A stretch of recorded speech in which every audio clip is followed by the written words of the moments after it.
बिस्मिल्लाहिर्रहमानिर्रहीम।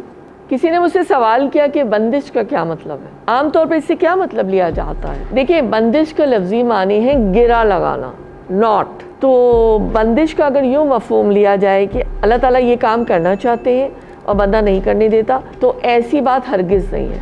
हमारे ये ईमान का हिस्सा है और होना चाहिए कि जो चीज़ अल्लाह के हुक्म की ताबे है, कुछ असबाब होते हैं अल्लाह ताला ने इनमें भी तासीर रखी है, वो भी अल्लाह ताला की मशीयत से होते हैं।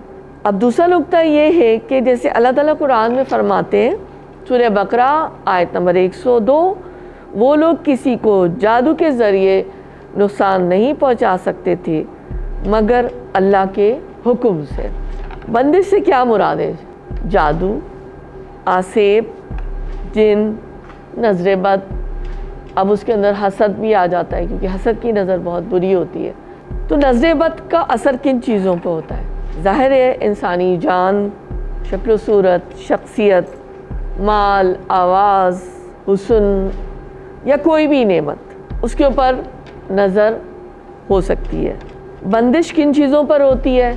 वो भी नज़र बद का भी हिस्सा हो सकता है और जादू का भी हिस्सा हो सकता है कि अगर किसी ने कोई जादू का अमल करवाया तो कारोबार, तिजारत, नेमत, ये सारी चीज़ें। आजकल मसला ये है कि जो आमिल हैं वो पैसे के लिए ऐसे कहते हैं ना कि हम इस बंदिश को ख़त्म कर देंगे, लेकिन फिर ये हमारे सोचने की बात है कि हमारा फ़ैसला क्या होता है और क्या हमें उस तरफ जाना है या नहीं। मसलन कोई घर की बंदिश, कोई रिश्तों की बंदिश, शादी की बंदिश, इस तरह की चीज़ें ना। जादू बरहक है। अगर कोई ये कहे कि जादू नहीं होता या कोई ये कहे कि मैं जिनों को नहीं तस्लीम करता, तो ऐसा नहीं है। इन सब के प्रूफ कुरान में मौजूद है। आप सल्लल्लाहु अलैहि वसल्लम पर जादू हुआ तो अल्लाह ताला ने मौज़ूतैन उतारी, सूरह फलक और सूरह नास। और मुख्तसरन मैं इसको चंद जुमलों में आपको बताऊंगी। जो बुखारी की भी हदीस है 5763 कि हज़रत आयशा फरमाती हैं कि रसूल अकरम सल्लल्लाहु अलैहि वसल्लम पर जादू किया गया। आप सोचते हैं कि मैंने फ़लाँ काम कर लिया है, हालांकि आपने वो काम नहीं किया था। एक दिन आप मेरे पास थे, फरमाया कि मैंने अल्लाह से दुआ की और फिर बतलाया कि ए आयशा, क्या तुझे मालूम है अल्लाह ताला से मैंने जिस चीज़ की दुआ की थी, अल्लाह ताला ने इसकी मुझे ख़बर दे दी है। मेरे पास 2 फरिश्ते आए, इनमें से एक मेरे सर की तरफ बैठ गया और दूसरा मेरे पाँव की तरफ बैठा। इनमें से एक ने अपने साथी से पूछा, इस शख्स को क्या बीमारी है? दूसरे ने जवाब दिया, इस पर जादू किया गया। पहले ने पूछा, आप पर किसने जादू किया है? और दूसरे ने जवाब दिया, लुबैद बिन आसम यहूदी ने। पहले ने पूछा, किस चीज़ में जादू किया गया? दूसरे ने बताया कि कंघी और कंघी में फंसे हुए बालों और नर खजूर के खोशे की जड़ में। पहले ने पूछा, वो कहाँ है? दूसरे ने बताया, ज़ी अरवान नामी कुएं में है। नबी सल्लल्लाहु अलैहि वसल्लम चंद सहाबा के साथ उस कुएं पर गए और आपने फरमाया, यही वो कुआं है जो मुझे दिखाया गया था।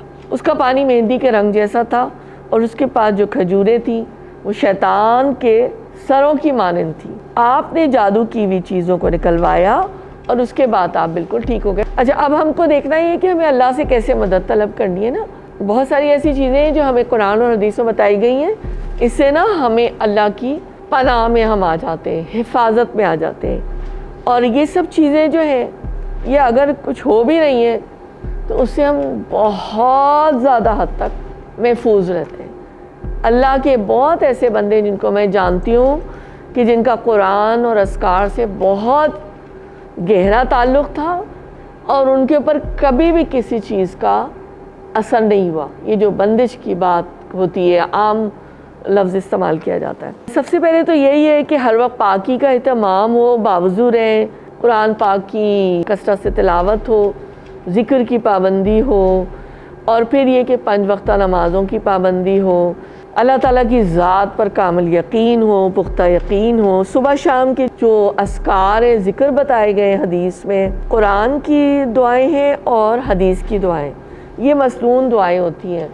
उसके अलावा मंजिल जिसके अंदर कुरान की आयात हैं उसको पढ़ा जाए, रुकिया शरिया भी कहा जाता है, उसके अंदर भी आयात शिफा हैं। सूरह बकरा की तिलावत की जाए।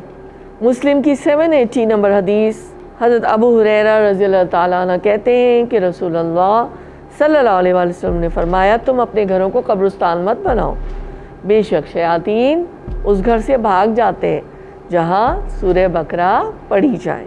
بخاری کی ایک اور حدیث ہے کہ جس شخص نے صبح کے وقت 7 اجوا کھجوریں کھا لی اس دن اسے نہ زہر نقصان پہنچا سکتا ہے اور نہ جادو۔ تو ایک حدیث میں یہ بھی بتایا گیا کہ آیت الکرسی جو ہے وہ بھی انبیاء کا عمل ہے، تو ہر فرض نماز کے بعد آیت الکرسی، یہی سب چیزیں ہیں جو کہ ہم کو پروٹیکشن دے سکتی ہیں، ہمیں بچا سکتی ہیں۔ سب سے پہلی تو شرط یہ کہ ہمارا ایمان پختہ ہو اور ہم اس اللہ سے دعا کے ساتھ جو پریونشنز بتائی گئی ہیں، یہ جو باتیں پڑھنے کی اور اپنے آپ کو محفوظ کرنے کی، اس پر عمل ہم کریں۔ حدیث کے ذریعے سے ہمیں اس کا پروف ملتا ہے کہ موعظتین جو نازل ہوئیں سورہ فلق اور سورہ ناس، وہ رات وضو کر کے درود شریف پڑھ کر 3 دفعہ پڑھ کر اپنے ہاتھوں پر پھونک ماریں، دم کریں اور پھر چہرے اور پورے جسم کے اوپر 3 دفعہ ہاتھ پھیر لیں اور یہ کر کے پھر سو جائیں۔ چونکہ اللہ تعالیٰ ہم سے محبت کرتے ہیں اور اللہ نے ہمیں پیدا کیا، تو اللہ نے ہمیں یہ بتا بھی دیا کہ یہ اذکار یا دعائیں آپ کو محفوظ کر سکتی ہیں۔ اس کے بعد بھی اگر آپ کو لگتا ہے کہ کوئی مشکل ہے، ایسے کوئی عالم مل سکتے ہیں جو کہ آپ کی مدد کر سکتے ہیں اور آپ کو یقین ہو کہ یہ کسی بھی طرح سے شرک کی طرف نہیں مائل ہوں گے، تو پھر آپ ان سے مدد لے سکتے ہیں۔ وما علینا الا البلاغ۔